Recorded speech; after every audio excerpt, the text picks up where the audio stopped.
dish of brown rice. I'll show you the ingredients you need to make it.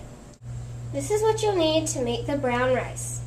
A 1 cup measurer, a 2½ cup measurer, some salt, some oil so that way it doesn't stick to the pan, some beef consomme and French onion soup to give it a yummy flavor, the rice, a saucepan to put it in, and a spoon.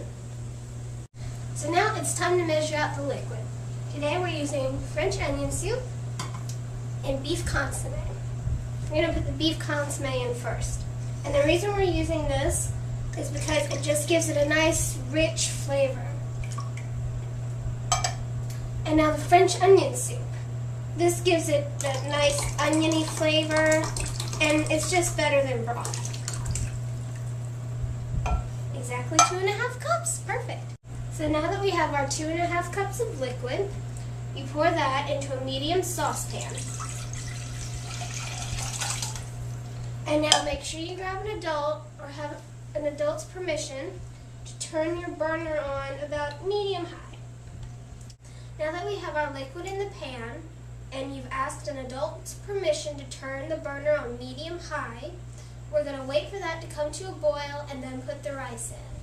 While our broth is getting hot, I'm going to give it just a little sprinkling of salt. Now if you're trying to watch your sodium, then you don't have to put that in there because there is plenty of salt in the broth, but I just prefer to put a little pinch. So today we're going to use brown rice. The reason we're using brown rice instead of white rice is because it's just so much healthier for you. It has a lot of fiber. And even though it does take more than twice as long to cook, believe me, it's worth it just because of the health benefits. And the best part is, it really doesn't taste that bad. In fact, it's rather delicious. So now that we have our broth at a rolling boil, we're going to add in the rice.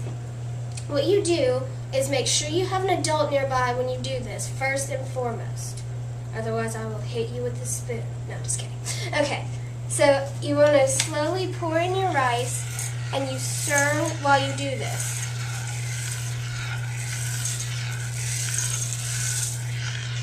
Wait for your broth to return to a boil. Then you stir it one more time, just like that. You put your lid on, and you turn your burner down to low. Then you let that cook for 45 minutes. And the most important thing about rice, you leave that lid on. You don't touch the lid. You don't think about touching the lid. You don't think about thinking about touching the lid. Like I said, I will come and hit you with the spoon. No, just kidding, I really won't. In all seriousness, don't touch the lid because all the steam escapes. And if you stir it especially, it gets really gummy and sticky, and it won't be the beautiful product that you're looking for. It just so happened that our chicken had 45 minutes left on the timer, but if yours doesn't have that, then you might want to set a separate timer for your rice. By the way, I decided to cut back on the fats and not add the oil to the rice, but you can add it if you want to, just to make sure it doesn't stick to the pan. Now for our next side dish, I promise it'll turn all of you broccoli skeptics into believers. It's roasted broccoli, and I'll show you what you need to make it.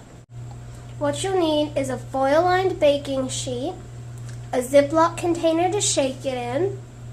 You'll need some salt, 2 crowns of broccoli, and some oil, approximately about 3 tablespoons, which is a little more than half of a 2-ounce portion cup. We're using extra virgin olive oil. Alright, now what we're going to do is cut this crown of broccoli into florets. And a floret is just a little piece of broccoli like this. You can do that quickly just by going down the whole head and separating it, just like that. Just breaking it off. Now once you're done with the first head, you just do the same thing with the second head. Okay, at this point we're going to add the oil. So, like I said, this is approximately about 3 tablespoons. So you just drizzle that all over your broccoli. And now what we're going to do is shake this. So make sure your lid is on very securely, otherwise you could have a really bad disaster. So you just shake it up, do a little dance. Now we're ready to put it on the pan. So now we're ready to put the broccoli on the pan.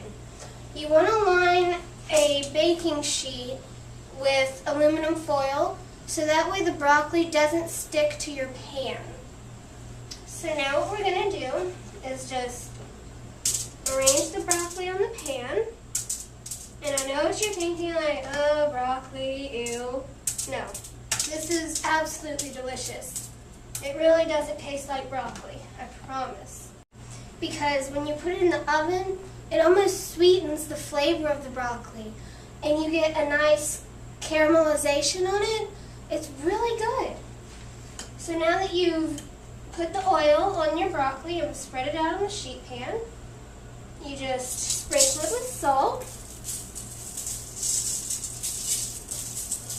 And you want to be fairly generous with your salt. We're going to cook this at about 375 degrees, just like we are our chicken. And this only takes like 15 minutes to cook, so just wait until your chicken has 15 minutes left before you put the broccoli in the oven, because you don't want to overcook it and you certainly don't want to undercook it.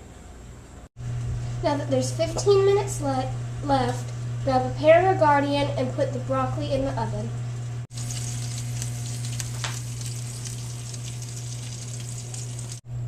Our chicken is browned beautifully in the oven. I've already checked my chicken and it's a little over 165, which is the perfect temperature. But to make sure, check it with the meat thermometer just like this one. But an hour and 15 minutes should be enough. Also, in regards to your rice, depending on your stove, you may want to cook it 5 to 15 minutes longer. But just make sure that all the liquid has been absorbed before you serve it. It's been 15 minutes and our roasted broccoli is finished. They're so sweet. I promise. Any of you skeptics, you really need to try this because it doesn't taste like broccoli. It's really sweet and crunchy and delicious. So now for the moment of truth, the unveiling of the rice. Are you ready? It's gonna be epic. Perfect! It's finally time to eat this delicious meal. So a recap. We have our baked chicken, our roasted broccoli, and our brown rice. And to drink we have ice water. And later on for dessert we'll have some delicious fresh strawberries. Let's see how this tastes.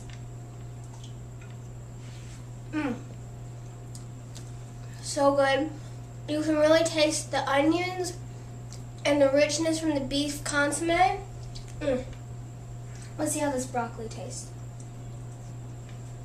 Oh my god. Crispy, sweet.